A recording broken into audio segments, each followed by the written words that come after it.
I mean, we just saw the statement that the Trump campaign released on social media. Trump himself hasn't spoken, but that statement he released, he's saying this is a political witch hunt, that the timing of this is designed to interfere with the 2024 election.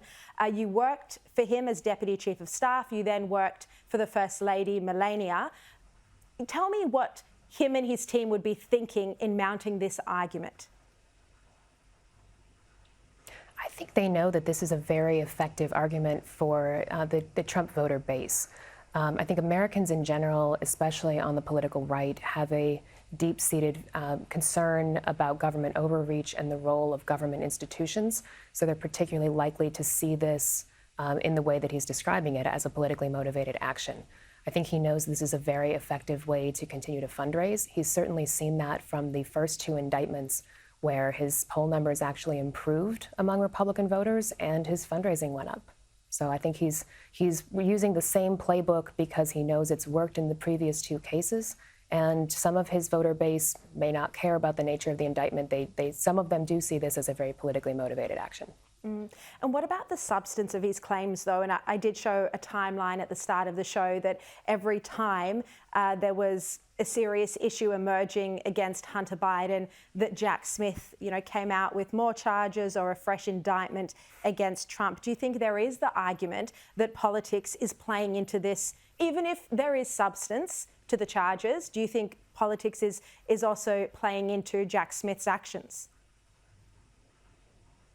I think it would be difficult to be at the Department of Justice in a Biden administration and not know that your actions are going to have an impact on the election cycle, whether you mean them to or not. But I think that's, even if people think they're being unbiased in the way that they're timing this, that I don't know if it's actually possible to be when you are appointed by a Democratic administration and serve at the pleasure of the president. And what about that point that Megyn Kelly made, that it would be virtually impossible to find a juror that would be on Trump's side, given something like 92 or 96% of voters supported Biden in that state? I think it would be difficult to go anywhere in the world and find someone who hasn't heard of Donald Trump and doesn't have an opinion about Donald Trump. I certainly haven't met anyone in that category. So I do think that will be another extraordinary challenge in this, and certainly for Trump's legal team as well, something they'll be taking into account, what those jurors will have as an impression and how they can shape that in the case itself. And knowing him as well as you do, how would he be reacting to this privately? Would he be, angry and rattled like Maggie Haberman says, or would he be saying, this can just galvanize more support for him? I think it's both. I think that he's definitely would be angry. He does feel that he's been targeted for years, going back to the beginning of the 2016 campaign cycle. That's been a consistent theme both in the White House and on the campaign trail afterwards. So I do think he's angry that this is happening.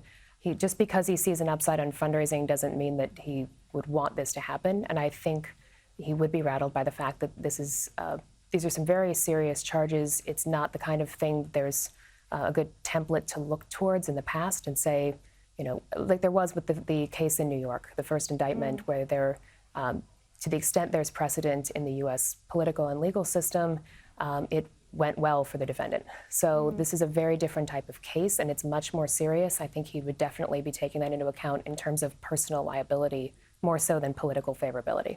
And I mean, we're looking at the polls and he's clearly the Republican frontrunner.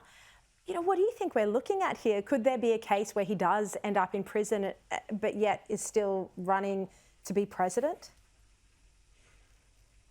Absolutely.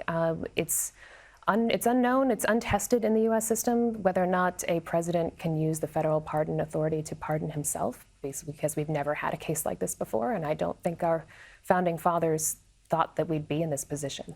But it's legal under the U.S. Constitution, and it's certainly something for Trump, who is no stranger to controversy and is used to being in unusual positions. I would not put it past him to run even if he were in prison. I think that the timing of the case would make it unlikely that he would be in a cell before the 2024 election, but I'm uncertain of how quickly the team is going to be able to move on this. Look, and just before you go, I mean, you worked for the First Lady. How does she respond? She's very private. We don't see a lot of her. How does she respond to these sort of things? Is she very loyal? Would she be, angry alongside her husband, thinking this is terribly unfair, or would she be able to take kind of a more objective view of this?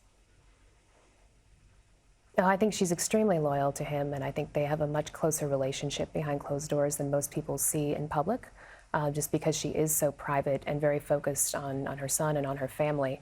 But I think, especially as someone who didn't seek out a life in politics and didn't choose to personally run for office, she's very supportive of him, but I think would also be very angry that these attacks are continuing and that it has an effect on her family. Yeah. All right, Emma Doyle, thank you very much for your time. We should point out you left 20 days before the events on January 6th, so well and truly not there, and now you're working for Bondi Partners, and we'll hopefully see you live in the Sydney studio Thursday next week. Really looking forward to meeting you in person. Likewise, thank you.